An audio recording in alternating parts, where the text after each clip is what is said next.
the first third of the book, I was like, I don't get it.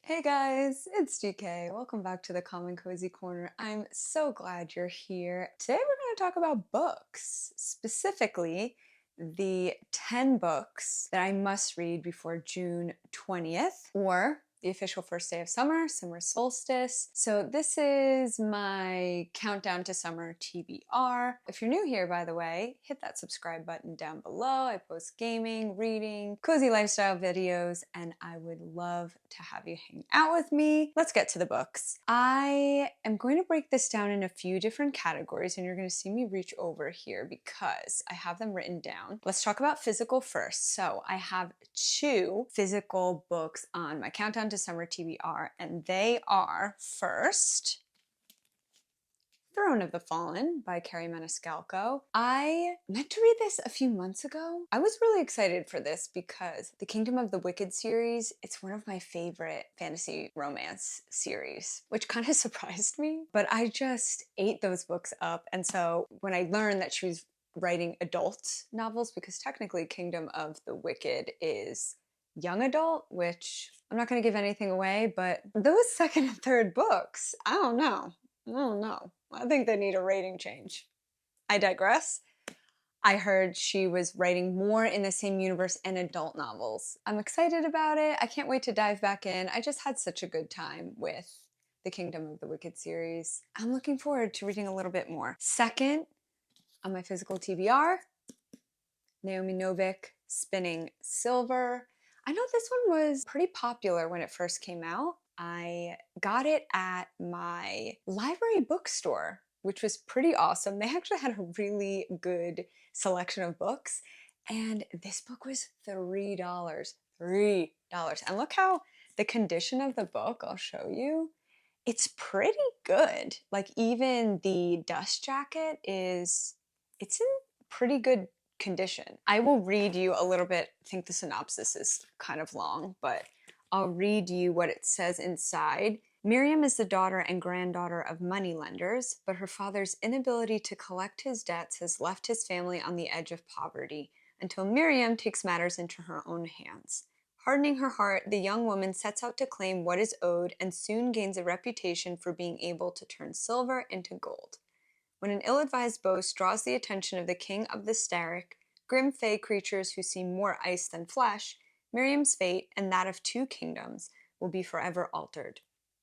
Set an impossible challenge by the nameless king, Miriam unwittingly spins a web that draws in a peasant girl, Wanda, and the unhappy daughter of a local lord who plots to wed his child to the dashing young Tsar. But Tsar Mirnatius is not what he seems, and the secret he hides threatens to consume the lands of humans and Starrick alike. Torn between deadly choices, Miriam and her 2 unlikely allies embark on a desperate quest that will take them to the limits of sacrifice, power, and love. Channeling the vibrant heart of myth and fairy tale, Spinning Silver weaves a multi-layered, magical tapestry that readers will want to return to again and again. And sign me up. Sign me up. You know what I mean? Like, how can I even argue with that synopsis? I'm really looking forward to this one, and I don't know about you, but especially when I get a book on a deal, I'm just like that much more excited. Your girl loves a deal. So those are the 2 books on my physical TBR. The next category that we're going to talk about are my Kindle Unlimited ebook reads. I'm putting them all in the same pot. And the first book that I can't wait to read is The Ever Queen. I read The Ever King, and it was one of my most favorite fantasy romance books that I've read in a while. If you're also a fantasy romance reader, and just I think a fantasy reader in general, that when you read a lot of that genre, sometimes the recipe seems the same.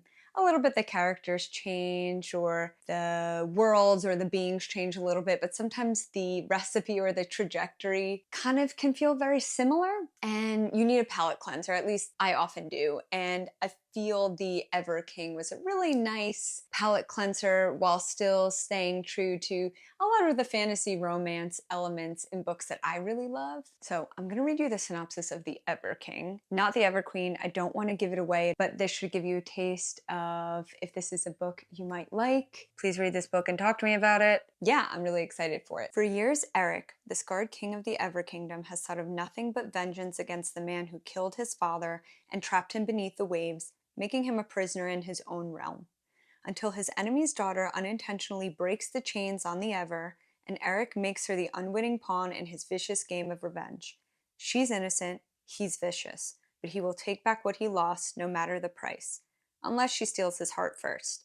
Welcome to the passionate world of the Ever Kingdom, where pirates, sirens, and fae collide with Vikings in a dark fantasy romance between a villain and the innocent princess who holds his heart. And the author actually makes a note here. She says the series is set in the same world as the best-selling Broken Kingdom series, but can be read independently, and readers are encouraged to read the list of triggers inside. I actually have not read the Broken Kingdom series. I'm looking forward to reading that. It's not going to be on this TBR because we do have quite a bit to get to, but what I really loved about The Ever King was that it did feel, for a good majority of the book, like a true enemies to lovers romance. I appreciate that because sometimes something is pitched as an enemies to lovers and it's more of a reluctant allies or a slightly dislike to lovers, or it might be enemies, but the enemies is over very quickly. So I really like this because it felt true to that trope, which I personally really enjoy. And then the next in my ebook, Kindle Unlimited TBR is Ninth Reign. Now, this is actually my Kobo. I have a Kindle and I also have a Kobo. I'll show you my Kobo in a second. If you're interested in learning, or if you're trying to make the decision between a Kindle and a Kobo, I'd be happy to make a video about that. This is my Kobo, by the way.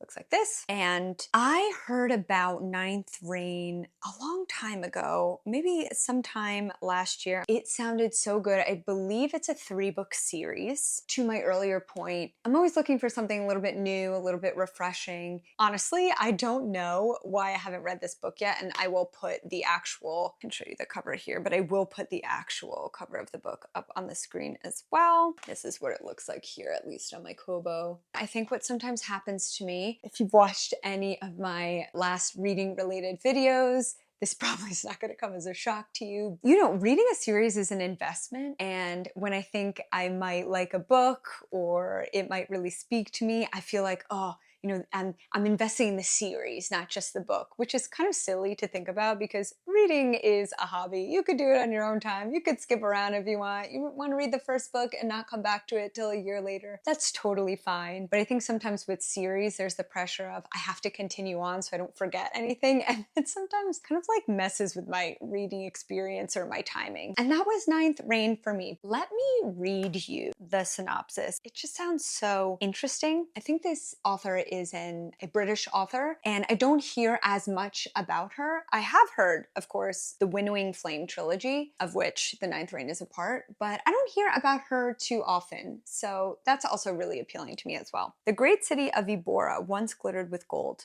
Now its streets are stalked by wolves.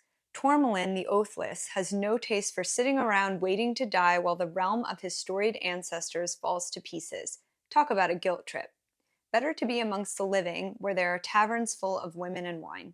When eccentric explorer Lady Vincenza Vintage de Grazone offers him employment, he sees an easy way out. Even when they're joined by a fugitive witch with a tendency to set things on fire, the prospect of facing down monsters and retrieving ancient artifacts is preferable to the abomination he left behind. But not everyone is willing to let the Eboran Empire collapse, and the adventurers are quickly drawn into a tangled conspiracy of magic and war. For the Jurelia are coming, and the Ninth Reign must fall. So count me in. I don't know, it's got a little bit of maybe quirkiness to it, which I'm not opposed to. If you've read this series, I would love to know how you found it. My third book in this category is The Hero of Ages, I believe that's the name, I'll look it up in a second, which is the third book in the Mistborn series by Brandon Sanderson. I really enjoyed the first one. I thought, we're talking about kind of unique and refreshing takes on fantasy, and wow, that felt really unique and refreshing to me. The magic system was something completely different and new. I think what a lot of us like about Brandon Sanderson is that he really goes the extra mile to develop the magic systems in his books, which I love. I'm the kind of person who reads a book or honestly watches a show and goes, wait, how does that work? How did that happen? Why are they doing that? What does that mean? I love the nitty-gritty details. Yeah, I really love when an author just really fleshes out a magic system and unrolls it in a way that is digestible. I think Brandon Sanderson does that, and I think he did that so well with the first Mistborn. I did like the first book better than the second book. I kind of took some issue with some of the characters and how the dynamic, especially between, I don't want to say too much, two main characters had changed a little bit. And so that was a little bit frustrating to me, but I am invested in the story, so I'm going to be continuing on. And then the last book on my Kindle Unlimited ebook TBR is The Heartless Hunter. I'm waiting for the ebook for that. I'm reading it in a fantasy romance book club. I actually didn't know too much about this book, and I'm excited to read it. I will read you the synopsis here. So The Heartless Hunter is by Kristen Ciccarelli. It has a 4.25 on Goodreads, so sounds like most people have really enjoyed it. The synopsis says, on the night Rune's life changed forever, blood ran in the streets. Now, in the aftermath of his devastating revolution, witches have been diminished from powerful rulers to outcasts ruthlessly hunted due to their waning magic, and Rune must hide what she is. Spending her days pretending to be nothing more than a vapid young socialite, Rune spends her nights as the Crimson Moth, a witch vigilante who rescues her kind from being purged. When a rescue goes wrong, she decides to throw the witch hunters off her scent and gain the intel she desperately needs by courting the handsome Gideon Sharp, a notorious and unforgiving witch hunter loyal to the revolution, who she can't help but find herself falling for. Gideon loathes the decadence and superficiality Rune represents, but when he learns the Crimson Moth has been using Rune's merchant ships to smuggle renegade witches out of the Republic, he inserts himself into her social circles by pretending to court her right back. He soon realizes that beneath her beauty and shallow facade is someone fiercely intelligent and tender who feels like his perfect match. Except, what if she's the very villain he's been hunting? Doesn't that sound really interesting? It's, again, a little bit of a twist on fantasy romance. It seems like it's got maybe a little bit of fake dating kind of built in there. I like the idea of a witch vigilante falling for a witch hunter. And, I know some people are kind of really worn out on the human falls in love with fae or half fae falls in love with a fae kind of dynamic trope, whatever you want to call it, in fantasy romance. And I actually don't have an issue with that. I'm still enjoying it. Maybe it's because I came a little late to the game with all of that, but it is nice to follow a different kind of magical person, magical being, and a romance kind of blooming from there. So this is my first time reading from this author. I'm pretty excited about it. Yeah, those are the 4 kind of ebooks that I haven't read that I'm going to read. And then next on my list are audiobooks. I just have one audiobook on my list, and that is Morning Star by Pierce Brown. It is the 3rd book in the Red Rising series.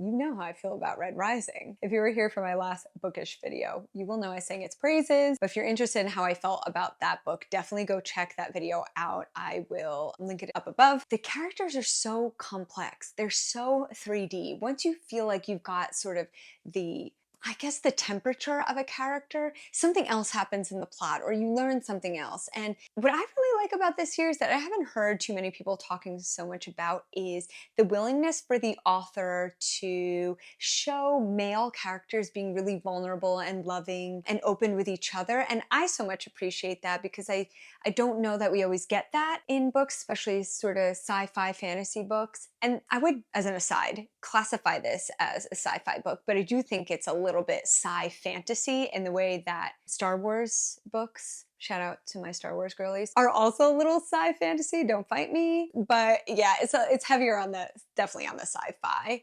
But wow. So I had originally started reading the first one physically, and then I switched to the audiobook because I wasn't having a lot of time to just sit and hold a book and read it. And I was enjoying the story. So I switched to audiobook. Wow, what a good choice. They're not always, I don't always feel that the switch to audiobook is a better experience than reading physically. I'm somebody who defaults to reading physically, and I don't know if I'm not going to go back. I just started, I should say, I literally just started listening to Morningstar on audio. So I did get it on Libby. Shout out to Libby. It's just so good. The narrator is incredible. I don't know if they've narrated anything else before, but I feel like I just have to listen to those books. He just brings the story to life and the characters to life. Let me read you, because I don't think actually in my last video I read the synopsis for Red Rising. So this one had a real, I don't know, it's having a real moment because Red Rising, the series, is not new. The first book came out in 2014, and I mentioned in my last video, I actually picked it up in 2014 and DNF'd it before I knew what DNFing, or not finishing a book, was, that terminology. So I'm glad I went back to it. So this is the synopsis for Red Rising, which is the first book in this series. Darrow is a Red, a member of the lowest caste in the color-coded society of the future. Like his fellow Reds, he works all day believing that he and his people are making the surface of Mars livable for future generations. Yet he spends his life willingly, knowing that his blood and sweat will one day result in a better world for his children. But Darrow and his kind have been betrayed. Soon he discovers that humanity already reached the surface generations ago. Vast cities and sprawling parks spread across the planet. Darrow, and Reds like him, are nothing more than slaves to a decadent ruling class. Inspired by a longing for justice and driven by the memory of lost love, Darrow sacrifices everything to infiltrate the legendary institute, a proving ground for the dominant gold caste, where the next generation of humanity's overlords struggle for power. He will be forced to compete for his life and the very future of civilization against the best and most brutal of society's ruling class. There, he will stop at nothing to bring down his enemies, even if it means he has to become one of them to do so. Please read this book. Read this book. Read this book and then tell me how you feel about it, because I am in love.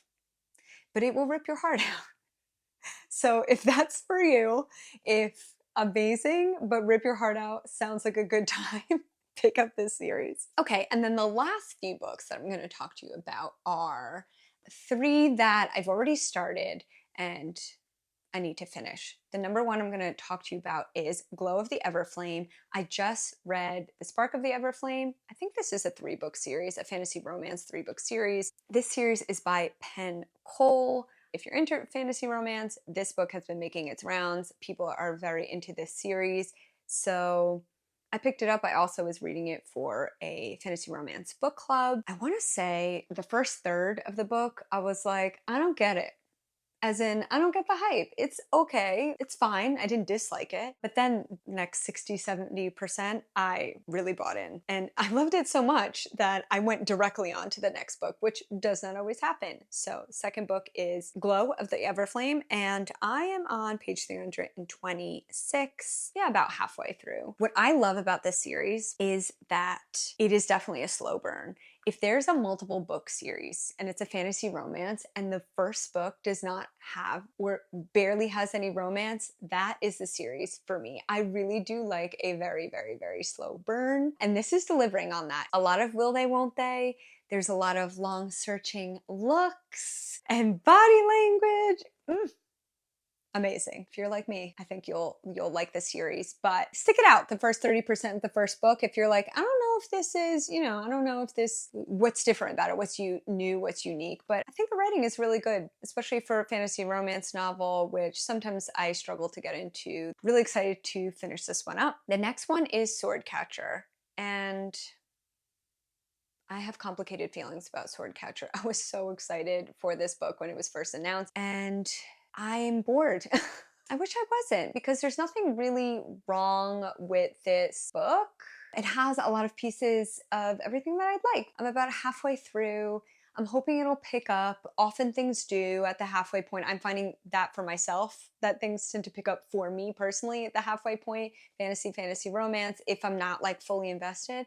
But right now, I'm not so sure. I do want to finish it though, because I really did, it's a chunky book and I've read a good deal of it. And I am still interested in seeing how this all pans out. I just feel like not a whole lot has happened. I don't know how this video has turned into like half review, have TBR. I need to rein it in. I say that now as we're at the end, but I feel like it's important on this one because some of these books are a little bit like soft DNFs and I want to explain why. But I am going to finish this one. We'll see how that goes. And then very last on my list is Ninth House. I started reading this book a few months ago. I got 20% of the way through, but I have to tell you, it's creepy, which I like.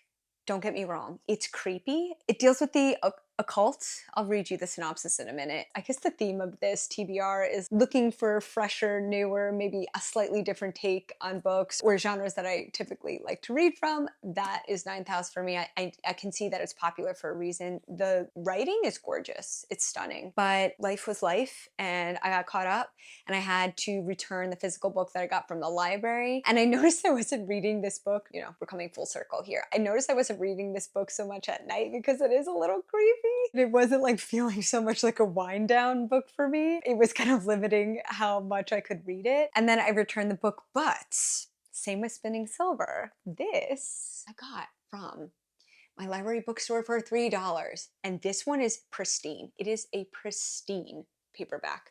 It's like somebody bought it and then they were like, no, never mind, I don't want it. Like, it's off the shelves, pristine, $3. So I'm definitely going back to this one.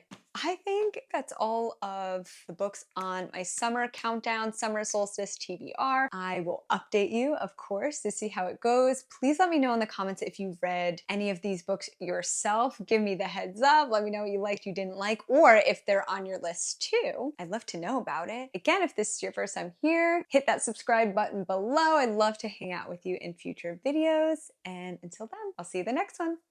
Bye.